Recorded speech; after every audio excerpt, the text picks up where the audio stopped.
Halo VTuber, dalam video kali ini kita akan berbincang-bincang dan bertanya jawab kepada Pak Tongam sebagai Ketua SWI masalah VTube. Simak terus videonya sampai selesai agar dapat informasi yang jelas dari pemerintahan. Apakah benar VTube itu sudah mengurus perizinan atau ada keinginan dari pihak VTube untuk menjadi aplikasi yang legal?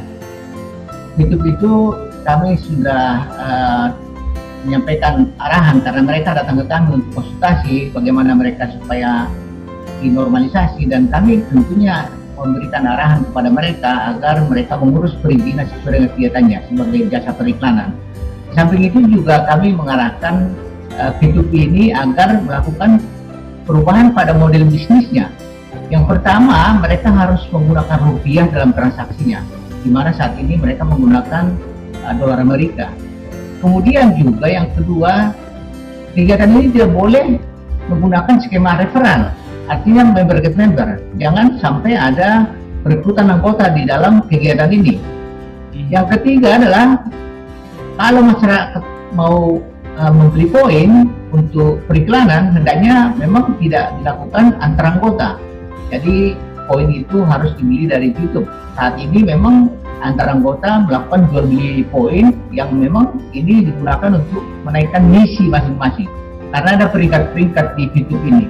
Kemudian ada bintang-bintang juga di VTube ini. Semakin tinggi peringkat dan bintang kita, semakin banyak poin yang kita peroleh. Kemudian juga kita minta mereka menertibkan komunitasnya. Komunitas-komunitas, sangat banyak komunitas yang ada di medsos saat ini yang terkait dengan VTube. Mereka kita minta untuk menertibkan komunitas-komunitas tersebut. Dan juga kita minta servernya di Indonesia, tidak boleh di luar negeri, karena bagaimanapun juga kegiatan yang ada di Indonesia harus di Indonesia servernya. Kemudian mengenai TikTok Cash ini memang adalah kegiatan yang mengarah kepada money game juga, di mana para member ini membeli paket-paket keanggotaan tadi. Jadi paket-paket ini semakin tinggi paket keanggotaan, semakin banyak komisi yang diperoleh. Dan saat ini kita sudah menyampaikan kepada Kominfo untuk memblokir semua yang terkait dengan TikTok Cash. Walaupun mereka melakukan perubahan-perubahan pada situs atau aplikasi, kita meminta mereka Kominfo untuk memblokir semua. Dan saat ini kedua aplikasi entitas ini, VTube dan TikTok Cash, merupakan kegiatan-kegiatan yang masuk daftar investasi legal. Jika VTube sudah memenuhi persyaratan yang telah diminta SWI, apakah VTube itu bisa legal?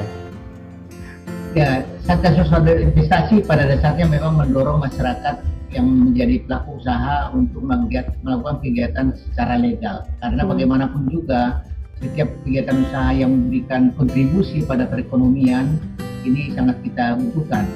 Nah, VTube bisa saja menjadi legal sepanjang mereka mengurus izin periklanan. Kemudian tadi ada syaratnya, mereka tidak melakukan kegiatan dalam bentuk mata uang asing, tapi dalam rupiah. Kemudian yang kedua, mereka juga tidak melakukan kegiatan member get member. Yang ketiga, tidak melakukan jual beli poin antar member, tetapi kalau ada yang butuh poin dibeli langsung dari VTube. Kemudian juga yang keempat, kita minta mereka menertibkan komunitasnya, seperti dari komunitas-komunitas yang selalu menawarkan kegiatannya walaupun saat ini sudah diblokir. Kemudian yang kelima, bahwa mereka itu harus melakukan kegiatan usaha dengan server di Indonesia. Nah, kalau mereka bisa memenuhi hal tersebut, menurut kami sih memang dimungkinkan saja di normalisasi menjadi legal, karena bagaimanapun juga kami sangat mengharapkan bahwa kegiatan-kegiatan yang membawa kebangkitan perekonomian, terutama inovasi keuangan digital, itu bisa melakukan kegiatan secara baik di Indonesia. Mengenai TikTok Cash, nah TikTok Cash ini juga memang bisa saja, tetapi kalau kami lihat dari skemanya itu sangat tidak mungkin, karena skemanya adalah jual keanggotaan di sana, di mana masyarakat bayar dulu untuk nonton. Nah, kalau umpamanya kegiatan-kegiatan yang tidak bayar tapi kita diberikan uang, itu lebih bagus sebenarnya. Jadi intinya adalah jangan sampai ada penghimpunan dana dari masyarakat untuk mendapatkan uang dari pesan-pesan. Bagaimana dengan komunitas-komunitas yang masih menawarkan Fitup ini yang masih dikatakan sebagai aplikasi ilegal? Ya, pertama-tama kami sampaikan para komunitas yang masih menawarkan Fitup dan Tokes ini agar menghentikan kegiatannya, karena bagaimanapun juga kegiatan Fitup dan Tokes adalah kegiatan yang ilegal. Oleh karena itu penawaran-penawaran ilegal ini bisa dilakukan ke hukum apabila memang tadi ada para masyarakat kita yang merasa dirugikan. Tetapi ini juga menjadi perhatian kita bahwa masyarakat kita ini, ada beberapa anggota masyarakat kita sudah mengetahui bahwa itu ilegal, tetapi sepanjang masih menguntungkan bagi dia pasti membela setengah mati. Nah, jadi sepanjang dia masih dapat uang dari situ, dia akan mengatakan bahwa itu harus diperjuangkan karena menguntungkan. Tetapi pada saat ada masyarakat kita ini ikut di situ tapi sudah dirugikan, nah yang disalahkan pemerintah. Mana ini pemerintah dari dulu kok nggak dilarang ini yang itu. Jadi ini serba salah memang. Pada saat dapat untung diam aja dia, atau malah membela-bela. Pada saat rugi, yang disalahkan pemerintah. Nah, ini bagaimana kita bisa mengetahui bisnis investasi yang legal atau ilegal, Pak? Ya, investasi ilegal ini memang bisa kita lihat hanya dari berbagai dua hal utama. Yang pertama dari izinnya dan dari model bisnisnya. Jadi kalau umpamanya ada kegiatan jasa periklanan, multi level marketing, perdagangan berjangka komoditi, kemudian kegiatan koperasi yang memang tidak ada izinnya, tapi melakukan kegiatan, nah ini kita indikasikan sebagai kegiatan yang memang ilegal. Di samping itu, kita lihat juga model bisnisnya. Model bisnis yang saat ini banyak dilakukan investasi ilegal ini adalah seperti money game sebenarnya. Jadi tidak ada barang atau jasa yang dijual, tetapi bisa menghasilkan uang. Jadi masyarakat kita disuruh untuk tidur-tidur saja atau duduk saja, tapi dapat uang yang sangat besar. Nah ini yang membuat kita sangat concern terhadap pemberantasan investasi ilegal ini. Jadi kita melihat sebenarnya dari dua sisi itu saja. Jadi kegiatannya tidak ada izinnya, kemudian model bisnisnya adalah mengarah kepada penghimpunan dana tanpa izin dan tidak ada barang atau jasa yang dijual, tetapi mendapatkan keuntungan yang sangat besar.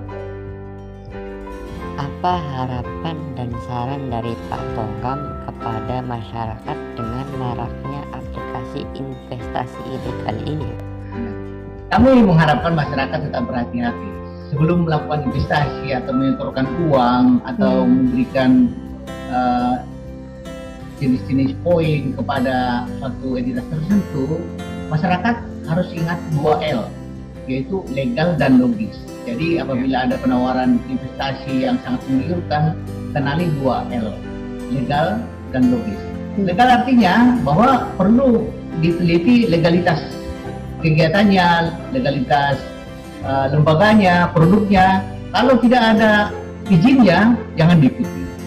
Kemudian yang kedua logis, artinya adalah rasionalitasnya. Kita lihat contohnya imbal hasil yang sangat tinggi. Seperti contohnya TikTok Cash, kita bayar kebutuhan pengawas 5 juta, tapi 1 tahun bisa mendapat 120 juta. Ini tidak logis. Dari mana uangnya? Nah, artinya kita juga harus memahami bahwa logis itu juga tidak mungkin orang lain membuat kita kaya. Dia aja miskin, kok dia bikin kita kaya? Nah, ini juga perlu kita pahami. Jadi kalau ada penawaran yang sangat menggiurkan,